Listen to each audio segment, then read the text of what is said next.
focus and try to get prepared for your next opponent? We just got in yesterday, just start getting ready, flushing and go on to the next game. How tough was that meeting, though? I mean, you guys are used to winning, and to be in there after a loss, what was kind of difficult about it, and just having to go through that process?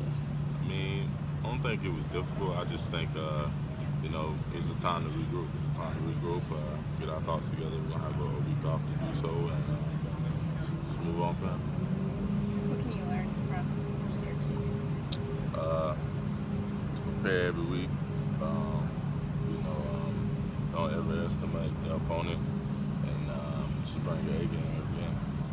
DeAndre said you guys took them well, he said at times it felt like taking them for granted. Do you feel the same way, that maybe you thought you'd go in there considering what you did to Syracuse last year and you could do that again?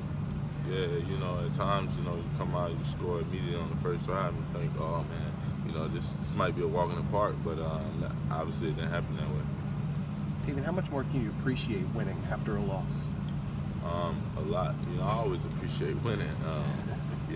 Just never get too comfortable. Anything can happen. Simple question out of it, but I know this has to be a different feeling as everything's come together. Were you noticing a change in demeanor in the clubhouse at all, or what's the message you've been getting from the coaching staff? Leadership, just guys need to step into their roles. More leaders on the team need to come together and put us together. How nice is it to have a bye week now to kind of recharge a little bit?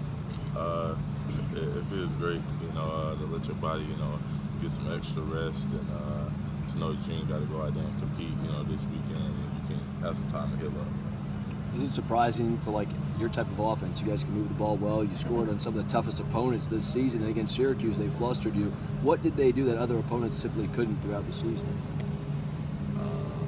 Honestly, they just bought the A game, man. It came out with great intensity.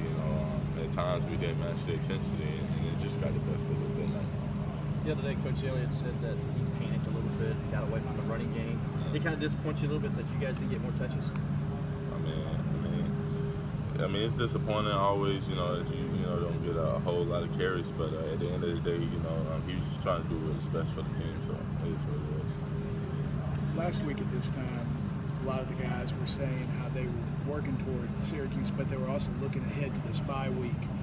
Was there any maybe overlooking of Syracuse in hopes of getting to the bye week? Maybe. I can't account for every guy, but obviously the little things just backfired on us this week, so you should never did that. Before the bye week, you all talked about emptying the tank. Now that it's quote-unquote been emptied, how do you go back refueling it to recharge and make a strong run? Get your mind right for these last couple of weeks of the season, and just got to go at it full speed, just hit the ground. How's Kelly looking right now? How's Kelly looking? He's looking great. He's fine. He should be fine. You really got to ask Coach Swinney that question, You guys have a community service event later today. How important is something like that, especially in a week like this? It's always important, to give back and just see the appreciating faces of those people that you're giving back to. It's always great.